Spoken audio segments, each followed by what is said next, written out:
औज़ुबिल्लाहि बिस्मिल्लाहिर्रहमानिर्रहीम। आज lecture number 19 math 304 का इस वीडियो में हम कवर करेंगे। इसके अलावा हम पहले लेक्चर भी अपलोड कर चुके हैं। प्लेलिस्ट मिड टर्म के हवाले से मैथ 304 की बनी हुई है, जिसने पहली वीडियोस नहीं देखी वो वहाँ से देख सकता है। और आपका टोटल पेपर इन्हीं में से आ रहा है। और इसके अलावा मैं आपके साथ एमसीक्यूज़ फाइल भी एक शेयर करूँगा। इंशाल्लाह आपके टोटल एमसीक्यूज़ उसी में से होंगे। गारंटेड और करंट पेपर भी आपके साथ इसके बाद शेयर करने वाला हूँ, ठीक है। तो इसमें 2 एग्जांपल्स हैं लेक्चर नंबर 19 में। ये भी लेमस थ्योरम से रिलेटेड है। मैं एक करवाऊंगा, आपको कंप्लीटली समझना है, इंशाल्लाह दूसरी आप खुद करेंगे, ठीक है। तो पहले देख लेते हैं the 3 concurrent coplanar forces shown in the diagram. तो हमारे पास 3 कंकरेंट कोप्लेनर फोर्सेस हैं, जैसे कि डायग्राम में दिखाया गया है, जिनकी मैग्नीट्यूड क्या है 3 न्यूटन, 2 न्यूटन और Pn है हमारे पास। Given the free forces are in equilibrium, कहता है कि ये तीनों फोर्सेज क्या है, इक्विलिब्रियम में है। Find the value of angle x and p। हमने x और p की वैल्यू फाइंड करनी है, तो ये डायग्राम आपको पहले से गिवन होगी। तो हम चलते हैं इसके सोल्यूशन की तरफ। ये हमारे पास सोल्यूशन यहाँ से स्टार्ट हो रहा है। ये डायग्राम को अब थोड़ा सा यानी कि देख लें, ठीक है। ये डायग्राम है 3 न्यूटन, 2 न्यूटन और ये Pn फोर्स है। इसके अलावा बीटा, अल्फा, गैमा एंगल है। इसके अलावा 60 और x0 ये गिवन है।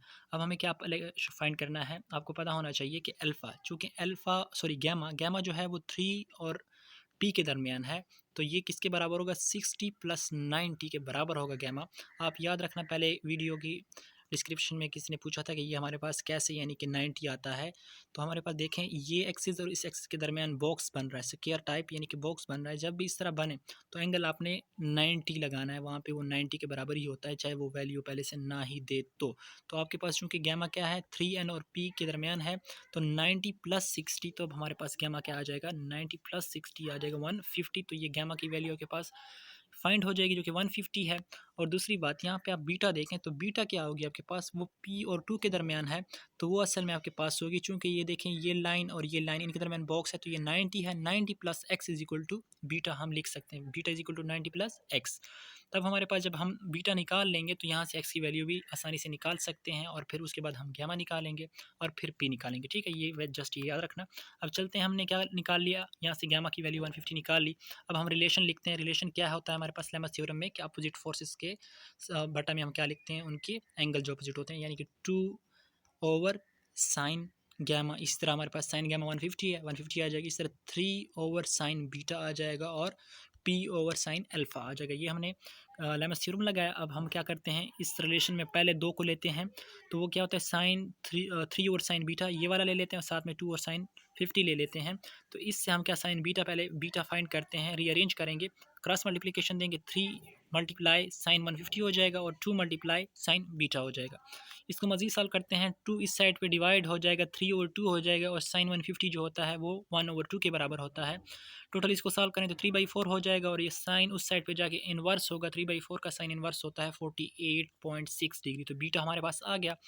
अब मैंने जिस तरह आपको कहा था कि बीटा चूंकि हमारे पास 90 से बड़ा एंगल है, देखें ये 90 + x0 है, तो ये ऑब्ट्यूज़ कहते हैं जो एंगल 90 से बड़ा होता है। तो उसको हम कैसे फाइंड करते हैं, जो इसकी वैल्यू चूंकि हमारे पास क्या है 48 90 से छोटा है, तो हम इसको 180 से माइनस करेंगे, तब हमारे पास असल में बीटा आ जाएगा 131 आ जाएगा। अब मैंने जिस तरह कहा था, जैसे ही आपको बीटा फाइंड होगा तो आप एक्स भी निकाल लेंगे, तो एक्स का फार्मूला क्या बनेगा, बीटा -90, यानी कि 90 दूसरी साइड पे माइनस हो जाएगा, तो बीटा -90 बराबर है एक्स होगा। तो बीटा की जगह हम 131 पुट करेंगे, ठीक है। तो ये देखें आपके पास अगली इक्वेशन, ये देखें x बराबर है बीटा -90 और बीटा क्या है 131 - 90। तो इस तरह आपके पास x की वैल्यू आ गई 41.4 डिग्री सेंटीग्रेड आ गई, ठीक है। अब हमने लास्ट वाला अल्फा फाइंड करना है, तो आपको पता होना चाहिए कि अल्फा + बीटा + गैमा, चूंकि लेमस थ्योरम में जो सम ऑफ एंगल होता है वो 360 बराबर होता है।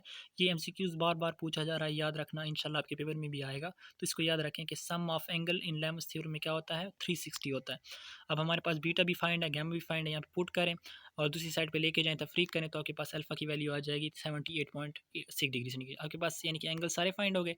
अब लेमस थ्योरम के मुताबिक हमने पी भी फाइंड करना है, तो p/sin अल्फा और 2/sin 150। तो हमने पी यहाँ पे फाइंड करना है, अल्फा भी हमें फाइंड है, तो क्या 78 है, साइन 78 और 2/sin 150, पी इधर ही आ जाएगा हमारे पास, और ये दूसरी साइड पे मल्टीप्लाई हो जाएगा। तो इसको अगर हम हल करते हैं, पी क्या आ जाएगा 3.92 न्यूटन। तो ये आपके पास फर्स्ट एग्जांपल सॉल्व हुई। दूसरी एग्जांपल बिल्कुल इसी तरह है, 3 coplanar forces shown in the figure, find the value of x and force P, बिल्कुल इसी तरह है। तो ये आप खुद ट्राई कर लेना, आई होप आपको समझ आ गई होगी, ठीक है। मैं ये से स्टॉल कर देता हूँ जी।